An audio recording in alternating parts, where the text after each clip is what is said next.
Yo, little Khadija pops is locked. She wanna pop the lock, but prison ain't nothing but a private stock. And she be dreaming about his day to release. She hate the police, but loved by her grandma who... Hello YouTube, this is my first review. I will be doing album reviews, new releases when they come out, occasionally older releases. You could request a review if you want.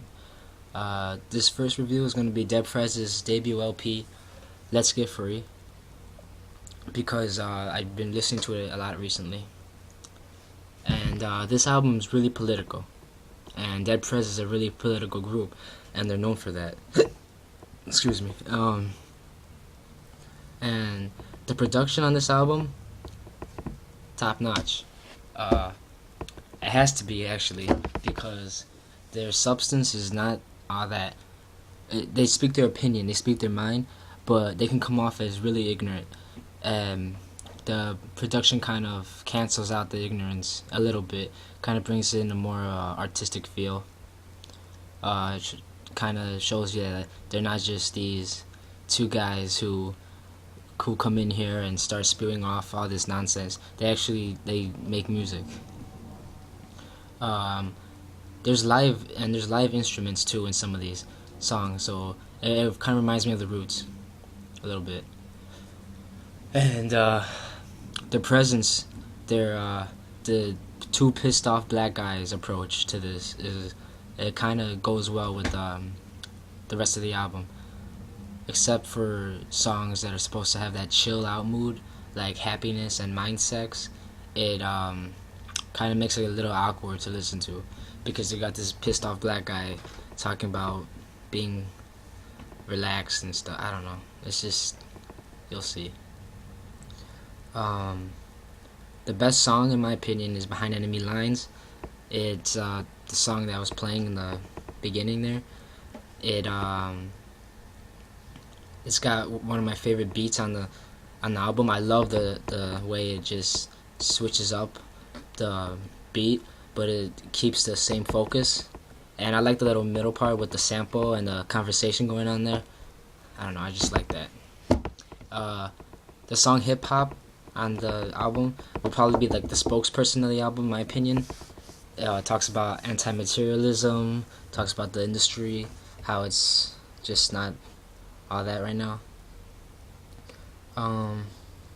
Day Schools, I thought was really stupid, just because they whine about this absurd things, like two grown men complaining about school. Come on. And they talk about the 3/5 compromise of 1787. They whine about, like, seriously. And this album is a lot of slander against white people. It's pretty racist, actually. Every other song is just cracker this and cracker that. They talk about going to school with crackers. They talk about white lies being taught at schools. They talk about how white folks say rap controls your brain, and it doesn't really look good on their part. They're making generalizations while they're rapping about stereotypes about them. Kind of contradictory.